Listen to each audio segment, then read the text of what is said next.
Good morning, students. Now we discuss mixture of gases. If pressure of number of gases, each of the volume V at same temperature R, P1, P2, P3 up to so on Pn, then the pressure intensity in the mixture is sum of the pressure intensities due to the several gases. That is P is equal to P1 plus P2 up to so on Pn. क्या कह रहा है ये कि अगर हम number of gases हम consider कर रहे हैं और हर एक का वॉल्यूम V है और प्रेशर जो है सेम टेम्परेचर पे प्रेशर अगर उनका P1 P2 up to Pn है तो जो प्रेशर इंटेंसिटी उस मिक्सचर की होगी वो किसके इक्वल होगी sum of the pressure intensities due to several gases के कारण means P is equal to sum of these. ठीक है, ये है फर्स्ट रिजल्ट। प्रूव करते हैं इसको। Suppose pressures of the second gas which change to P1। Second जो गैस थी उसका प्रेशर हमने P2 लिया था, उसको हमने किससे चेंज कर दिया, से P1 से चेंज किया, so that its volume becomes V dash. उसका वॉल्यूम कितना बन गया, V डैश बन गया। Then by Boyle's law, Boyle's law क्या कहता है, PV इज कांस्टेंट। तो क्या बना, P2V is equal to P1V dash.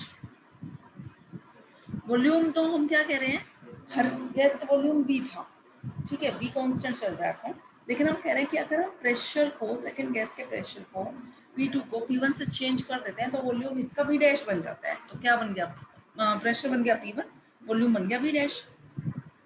ठीक है, और वैसे था क्या एक्चुअल में, प्रेशर P2 था, मींस कहने का मतलब प्रेशर P2 और वॉल्यूम V था। अब वो किसके इक्वल हो चुका, प्रेशर P2 को हमने P1 में चेंज किया तो ये V क्या बन गया आपका, V डैश। ये भी तो आपका चेंज हुआ ना, क्यों हुआ, क्योंकि बॉयल्स लॉ क्या कहता है कि PV कांस्टेंट है।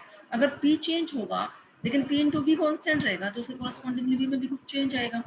तो उस रिजल्ट से कि अगर हम P2 को P1 में चेंज कर रहे हैं, कुछ चेंज हो रहा है प्रेशर में, तो V भी कॉरस्पॉन्डिंगली चेंज हो जाएगा ताकि आपका P इंटू V रिलेशन जो है वो क्या रहे, कांस्टेंट रहे। यहाँ से हमने निकाल दिया V डैश। ठीक है, the volume of the second gas becomes, तो सेकंड गैस का वॉल्यूम अभी ये बन चुका है। Similarly if the pressure of third fourth up to so on, जितने भी गैसेस हैं उनको हम चेंज कर दें किसमें, प्रेशर P1 में, तो उनके वॉल्यूम्स भी कॉरस्पॉन्डिंगली क्या हो जाएंगे, चेंज हो जाएंगे। तो जो थर्ड गैस थी उसका वॉल्यूम क्या बन जाएगा, P3 bye P1 into V, fourth का बन जाएगा P4 by P1 into V and so on. Hence the total volume of the mixture at pressure P1 is given by, total volume क्या बन जाएगा, PV is equal to, अब जो P था वो किसमें चेंज हो गया, P1 में चेंज हो गया, और V जो है वो कोरस्पॉन्डिंगली चेंज हो गया। जब फर्स्ट गैस थी हमारी, फर्स्ट गैस उसका तो वॉल्यूम V था, P1 था प्रेशर और वॉल्यूम था V। जो सेकेंड थी उसका प्रेशर P1 में चेंज किया तो वॉल्यूम चेंज हो गया P2 by P1 into V में। ऐसे जो थर्ड थी अगर उसका प्रेशर P1 में चेंज किया तो वॉल्यूम चेंज किसमें हो गया, P3 by P1 into V up to so on N K. यहाँ से हमने क्या किया, V को कॉमन निकाल दिया तो हमारे पास ये वैल्यू आ गई।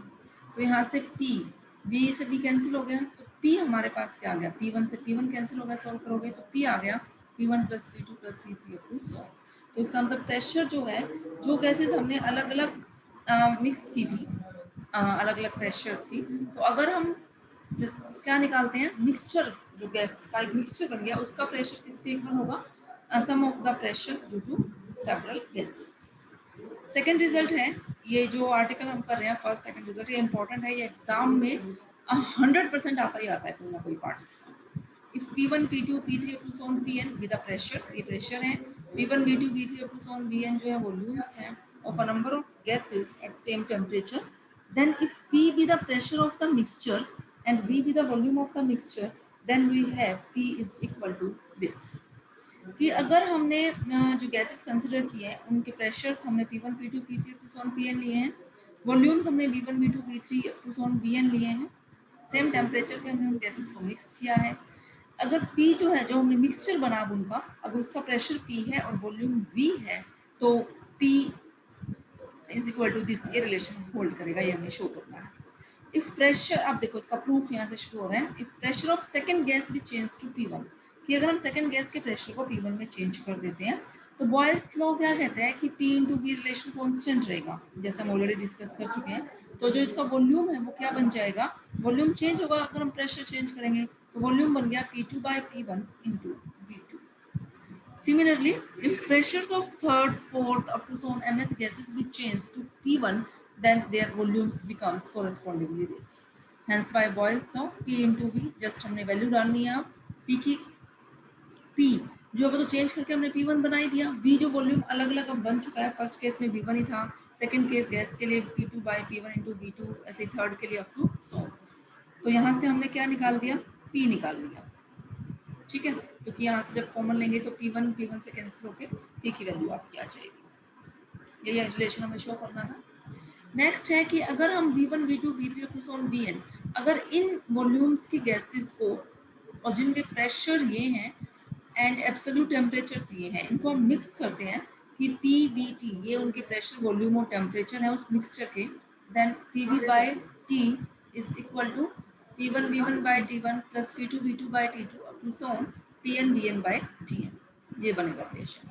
If volumes and absolute temperatures of all gases be changed to V and T, अगर सारी गैसेस के जो वॉल्यूम्स हैं और एब्सोल्यूट टेम्परेचर उनको हम V और T में चेंज कर देते हैं, देन देयर प्रेशर्स बिकम, तो उनका प्रेशर क्या बन जाएगा, ये रिलेशन आपको पता है PV is equal to RT, तो P जो प्रेशर हो क्या बनेगा RT बाई V, तो RT बाई V, R लिख दिया फर्स्ट के लिए, सेकंड के लिए, थर्ड के लिए एंड सो ऑन, ठीक है, that is P1 V1 by T1 R, ये R की वैल्यू हम पुट करते जा रहे हैं, ये R1 फर्स्ट गैस के लिए बनेगा P1 V1 by T1 into T by V, ये सेकंड के लिए टू सोन nth के लिए। So that temperature remaining constant, the pressure of the mixture is given by, mixture का क्या हो जाएगा उन सबका सम, कर दिया हमने सम। तो अब हम क्या कैलकुलेट कर रहे हैं, PV बाई T, यानी कि मतलब V बाई T से इसको मल्टीप्लाई करोगे तो ये रिलेशन आ जाएगा। अब जो भी हमने ये तीन रिजल्ट्स किए हैं, दीज आर वेरी इंपॉर्टेंट, इनमें से एक रिजल्ट एग्जाम में जरूर आता है, ये आपको अच्छे से करनी है ये रिजल्ट्स जो है, ठीक है, हैं बहुत इजी ये रिजल्ट्स जो हैं। नेक्स्ट वेपर प्रेशर और बाकी जो है नेक्स्ट लेक्चर में डिस्कस करेंगे।